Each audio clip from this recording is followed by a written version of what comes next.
नमस्कार साहित्य उत्सव. मी हर्षदा. माणसाला प्रगल्भ बनवतो तो कायदा, समाजाला सुव्यवस्थित बनवतो तो कायदा आणि राष्ट्राला संपन्न बनवतो तोही कायदाच. व्यवस्था सुदृढ, कल्याणकारी आणि भेदभाव विरहित करायची असेल तर कायदा बनवणं अपरिहार्य असतं. स्वतंत्र भारतात प्रत्येक घटकाला न्याय मिळवून देण्यासाठी विविध कायदे बनवले गेले आणि ते अंमलातही आणले गेले. परंतु शारीरिक किंवा बौद्धिक अक्षमतेमुळे दिव्यांग म्हणून, अपंग म्हणून संबोधला गेलेला एक खूप मोठा वर्ग वर्षानुवर्ष, शतकानुशतक उपेक्षित राहिला. या दिव्यांगांना भेदभाव विरहित सन्मानाचे जीवन जगता यावं, प्रत्येक क्षेत्रात त्यांना संधी उपलब्ध व्हावी म्हणून भारत सरकारने 28 डिसेंबर 2016 रोजी दिव्यांग अधिकारिता अधिनियम 2016 हा कायदा संमत केला आणि दिव्यांगांच्या प्रगतीचा खऱ्या अर्थाने शुभारंभ झाला. आपणही समजून घेणार आहोत दिव्यांग अधिनियम रघुनाथ बारड यांच्यासोबत साहित्य उत्सवच्या विशेष सदरातून मुक्ती देणारा कायदा.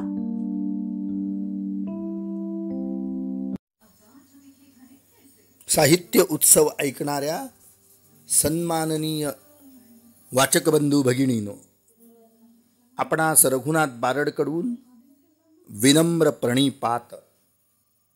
आपण अपंग व्यक्तींचे अधिकार अधिनियम सन 2016 पाहत आहोत. आज आपण प्रकरण 9 सुरू करीत आहोत. अपंग व्यक्तींसाठी संस्थांची नोंदणी आणि अशा संस्थांना मदत, हे त्याचं नाव आहे. याच्यामध्ये कलम 49 आहे. आपण 48 पर्यंत 8वं प्रकरण मागे संपवलं होतं, म्हणून कलम 49 सक्षम प्राधिकरण असं त्याचं नाव आहे. राज्य शासन या प्रकरणाच्या उद्देशांसाठी सक्षम वाटेल अशा सक्षम प्राधिकारी म्हणून नियुक्त करू शकते. 49वं कलम संपलं, 50वं कलम सुरू होतंय. नोंदणी या अधिनियमांतर्गत अन्यथा तरतूद केलेले सोडून कोणतीही व्यक्ती या बाबतीत सक्षम प्राधिकाऱ्यांद्वारे जारी केलेल्या नोंदणी प्रमाणपत्रानुसार असलेल्याशिवाय अपंग व्यक्तींसाठी कोणतीही संस्था स्थापित किंवा प्रशासित करणार नाही. मात्र मानसिक रुग्णांच्या काळजीसाठीच्या संस्था, ज्यांना मानसिक आरोग्य अधिनियम वर्ष 1987 कलम 8 किंवा चालू असल्यापासून इतर अधिनियमांतर्गत वैध परवाना मिळालेला आहे, त्यांना या अधिनियमांतर्गत नोंदणी करण्याची गरज असणार नाही. 50वं कलम संपलं. 51 कलम सुरू होतंय. नोंदणी आणि अनुदान प्रमाणपत्र अर्ज असं त्याचं हे शीर्षक आहे. आणि या 51व्या कलमामध्ये एकूण 7 उपकलम आलेली आहेत. तर त्याच्यामधलं पहिलं उपकलम आपण पाहतो आहोत 51 मधलं. नोंदणी प्रमाणपत्रासाठीचा प्रत्येक अर्ज सक्षम प्राधिकाऱ्याला राज्य शासनाने विहित केलेल्या पद्धत आणि प्रारूपांमध्येच केला जाईल. उपकलम एक संपलं, 2 सुरू होत आहे. उपकलम 2 उपकलम 1 अनुवये असे अर्ज मिळाल्यानंतर सक्षम प्राधिकारी त्याला हवी तशी चौकशी करेल आणि अर्जदाराने या अधिनियम व त्याखाली बनवलेल्या नियमांच्या आवश्यकतांचे अनुपालन केलेले आहे याची खात्री झाल्यावर अर्ज प्राप्त होण्याच्या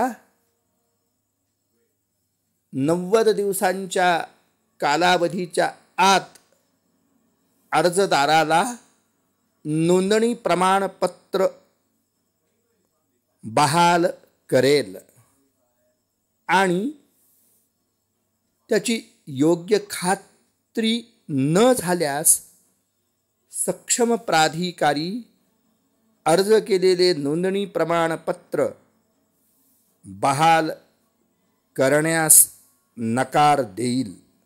मात्र प्रमाणपत्र बहाल करण्यास नकार देणारे कोणतेही आदेश जारी करण्यापूर्वी सक्षम प्राधिकारी अर्जदाराला सुनावणीची रास्त संधी देईल आणि प्रमाणपत्र बहाल करण्यास नकार देणारे कोणतेही आदेश अर्जदारास लेखी कळवले जातील. उपकलम 2 संपलं. उपकलम 3 सुरू होत आहे. उपकलम 2 अन्वये जोपर्यंत ज्या संबंधी अर्ज केलेला आहे ती संस्था राज्य शासनाने विहित केलेल्या सोयी पुरवत नाही आणि त्याने विहित केलेल्या मानकांची पूर्तता करत नाही तोपर्यंत कोणतेही नोंदणी प्रमाणपत्र बहाल केले जाणार नाही. उपकलम 3 संपलं. उपकलम 4 सुरू होत आहे. उपकलम 2 अन्वये बहाल केलेले नोंदणी प्रमाणपत्र कलम 52 अन्वये रद्द केले जाईपर्यंत राज्य शासनाने विहित केलेल्या कालावधीसाठी लागू असेल. ब मध्ये दिलेलं आहे म्हणजे त्याच कालावधीसाठी वेळोवेळी त्याचे नूतनीकरण केले जाऊ शकते. आणि क मध्ये दिलेलं आहे राज्य शासनाने विहित केलेल्या परिस्थितींना अनुसरून लागू राहील. अशा प्रकारे अ ब क असलेलं हे उपकलम 4 संपलं. उपकलम 5 सुरू होत आहे. नोंदणी प्रमाणपत्राच्या नूतनीकरणासाठी अर्ज वैधतेचा कालावधी समाप्त होण्याच्या कमीत कमी 60 दिवसांपूर्वीच केला जाऊ शकतो. 5वं उपकलम संपलं. 6वं 51 मध्ये सुरू होत आहे. नोंदणी प्रमाणपत्राची एक प्रत संस्थेद्वारे एका दृश्य ठिकाणी प्रदर्शित केली जाईल. 6वं कलम संपलं. उपकलम 7 सुरू होत आहे. उपकलम 1 किंवा उपकलम 5 अन्वये केलेल्या कोणत्याही अर्जाची विल्हेवाट सक्षम प्राधिकारी अथवा त्यांच्याद्वारे राज्य शासनाने विहित केलेल्या कालावधीच्या आत लावली जाईल. याचबरोबर हे 51 कलम संपलं. प्रकरण 9 मधलं आपण आता 52 कलम पाहणार आहोत. 52व्या कलमामध्ये एकूण 4 उपकलम आहेत. आणि या 52व्या कलमाचं नाव आहे नोंदणी अनुदान प्रमाणपत्र रद्द करण्याबाबत, रिव्होकेशन ऑफ रजिस्ट्रेशन. नोंदणी प्रमाणपत्राची रद्द करणे या संबंधामध्ये पहिलं कलम आलेलं आहे. सक्षम अधिकारी म्हणजे उपकलम आहे हे 52चं पहिलं एक. त्यानुसार अर्थात सक्षम अधिकारी हे अर्थातच कुठल्याही ज्या संस्थेने अर्ज केला असेल प्रमाणपत्र मिळण्यासाठी, परंतु त्या संस्थेकडून पूर्तता जर झाली नसेल अथवा त्यांना पूर्तता करायला सांगूनही जर त्यांनी ती केली नसेल, तर असा अर्ज धारण करणाऱ्या आणि प्रमाणपत्र प्राप्त करणाऱ्या संस्थेचं प्रमाणपत्र हे या कलमानुसार रद्द करण्याचा अधिकार हा सक्षम प्राधिकाऱ्यांना आहे. आणि ते रद्द करण्यासाठी अर्थात हे बहाल केलेलं प्रमाणपत्र 51(2) नुसार बहाल केलं, पण त्यानंतर 51(2) ज्या अटी आहेत त्यानुसार चौकशी करणे, काही खात्री करणे की बरोबर सर्व साहित्यांची आणि अर्जात दिलेल्या माहितीची पूर्तता बरोबर केलेली आहे की नाही. आणि ते जर का बरोबर नसेल तर ते प्रमाणपत्र त्या संस्थेचं, मग ते नवीनीकरणाचं असो की नूतनीकरणाचं असो, ते रद्द करण्याचा अधिकार या अधिकाऱ्यांना आहे, अथवा थांबविण्याचा अधिकार देखील या अधिकाऱ्यांना आहे.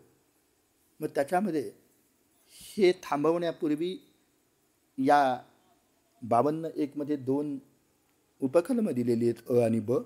त्यातल्या अ नुसार अर्थात अर्ज केलेल्या संस्थेने अर्थातच त्याचं म्हणणं मांडायचं, आणि ते म्हणणं जर का अर्जाला सुसंगत असेल तर स्वाभाविक आहे की आपला अर्ज मान्य होईल आणि हे नवीनीकरणाचं आणि नूतनीकरणाचं जे प्रमाणपत्र आहे ते आपल्यासाठी जारी केलं जाईल 51(2) नुसार. पण आपल्या म्हणण्यामध्ये विसंगती असेल आणि त्यात काही असत्य गोष्टी असतील किंवा काही चुकीची बाब असेल तर ते अर्थातच प्रमाणपत्र देणं थांबवू शकतात, त्याची विचारणा करू शकतात, त्या संबंधामध्ये सुनावणी लावू शकतात, आपलं म्हणणं ऐकून घेऊ शकतात, त्याबद्दल जे काही मटेरियल किंवा ज्या काही कागदपत्रांची पूर्तता किंवा ज्या त्रुटी आहेत त्या ते आपल्याकडून पूर्ण करून घेऊ शकतात. आणि त्याच्यानंतर जर आपण अशा पद्धतीच्या सगळ्या पूर्तता केल्या आणि अर्जात दिलेल्या माहितीप्रमाणे आणि भरलेल्या माहितीप्रमाणे कुठल्याही नियमाचं उल्लंघन जर आपल्याकडून झालं नसेल, कुठल्याही उपनियमाचं, नियमाचं किंवा अटीचं, तर त्यानुसार अर्थातच हे प्रमाणपत्र आपल्या अर्ज केलेल्या संस्थेला दिलं जातं.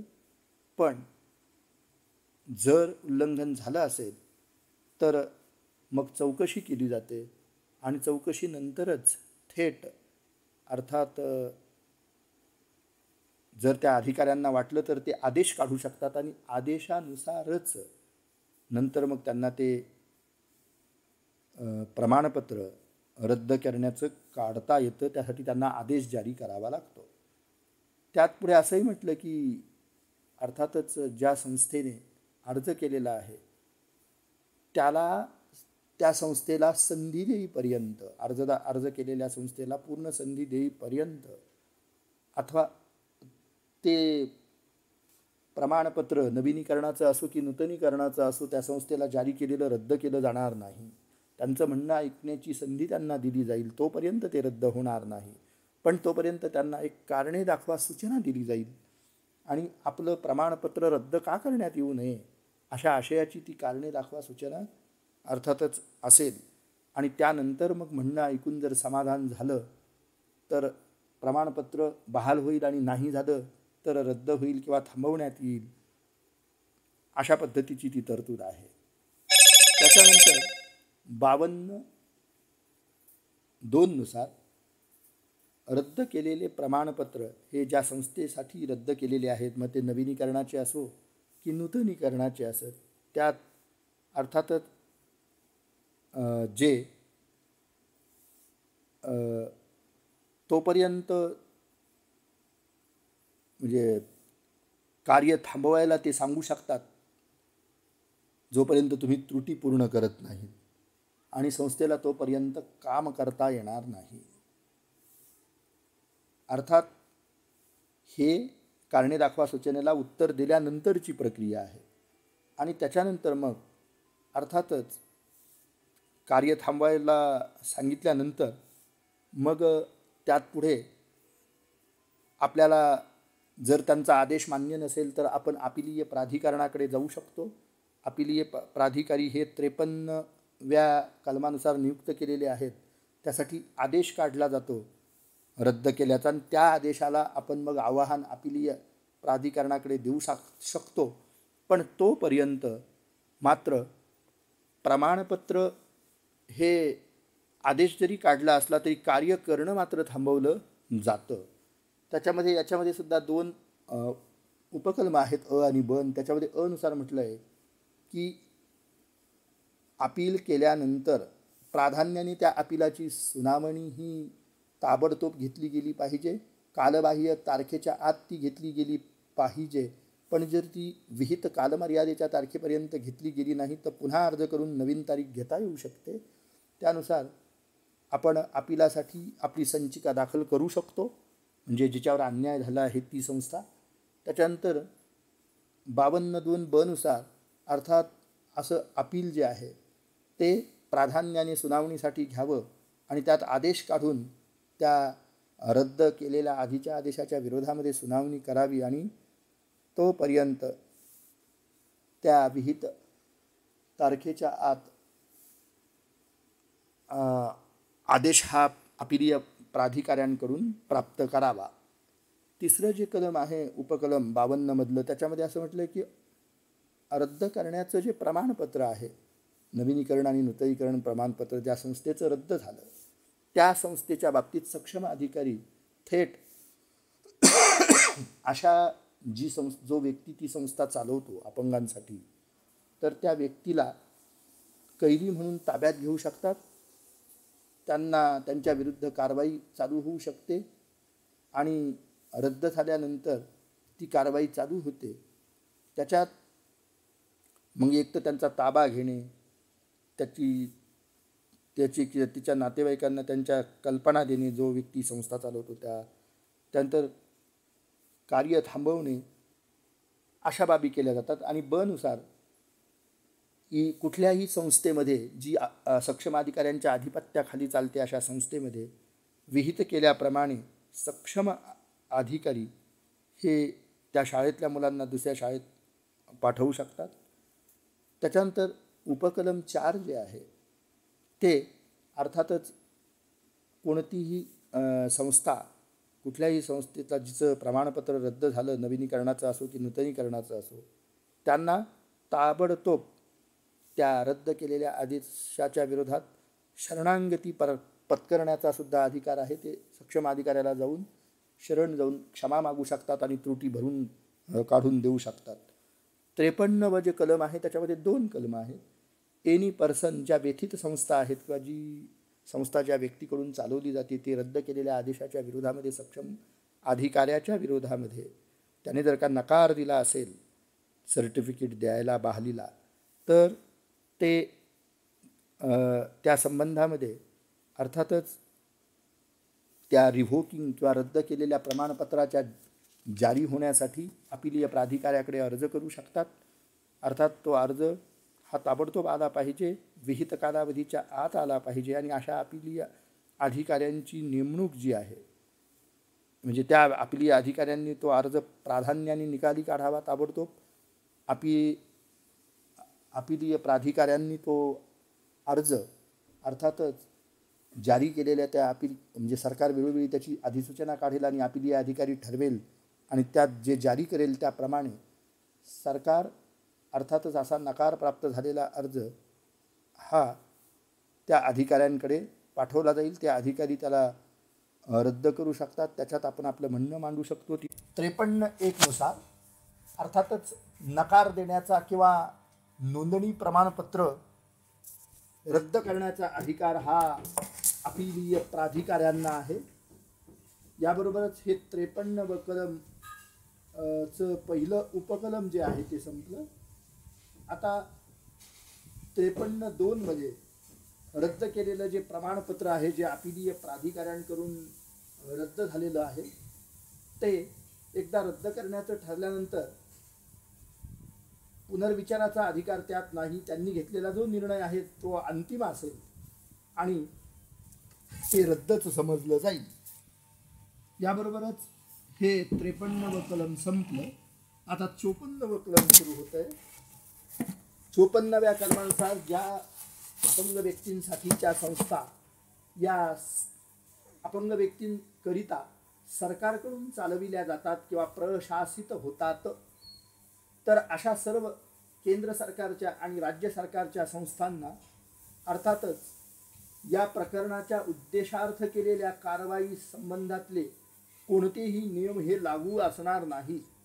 एकूणच या प्रकरणामध्ये असलेल्या सर्व तरतुदींपासून सरकारी संस्थांना ज्या सरकारकडून, केंद्र आणि राज्य सरकारकडून चालवल्या जातात आणि प्रशासित होतात, तर त्यांना पूर्णपणे सूट असेल. याबरोबरच हे 54व कलम संपलं. 55 जे कलम आहे ते आर्थिक मदत देण्याबद्दलचं कलम आहे. नोंदणीकृत संस्थांना दिली जाणारी जी आर्थिक मदत आहे ती मदत 55व्या कलमानुसार करण्याचा अधिकार आहे. त्यासाठी सुयोग्य सरकार अर्थातच आपल्या कुवतीप्रमाणे आणि मर्यादेमध्ये राहून विकासाचा वेग लक्षात घेऊन अर्थात आर्थिक सहाय्य हे नोंदणीकृत संस्थेला देऊ शकते, तसंच सेवा पुरवू शकते आणि अंमलातही आणू शकते. अशा पद्धतीच्या काही सेवा, कार्यक्रम, योजना सुयोग्य सरकारने तयार करावेत आणि अपंगांसाठी काम करणाऱ्या संस्थांसाठी ते राबवावे. याबरोबरच हे 55 कलम संपलं आणि 55व्या कलमाबरोबरच हे 9वं प्रकरण देखील संपलं. धन्यवाद. दर्जेदार साहित्याचा आणि कलाकृतींचा आस्वाद घेण्यासाठी जॉईन करा साहित्य उत्सव व्हॉट्सॲप किंवा टेलिग्राम ग्रुप. जॉईन करण्यासाठी संपर्क करा 98 81 60 20 25 या क्रमांकावर. संपर्क क्रमांक पुन्हा एकदा 9881 60 2025. साहित्य उत्सव हे यूट्यूब चॅनल आजच सबस्क्राईब करा. साहित्य उत्सवच्या फेसबुक पेजला जरूर भेट द्या, कारण ज्ञान आणि मनोरंजन यांचं अतूट नातं म्हणजे साहित्य उत्सव.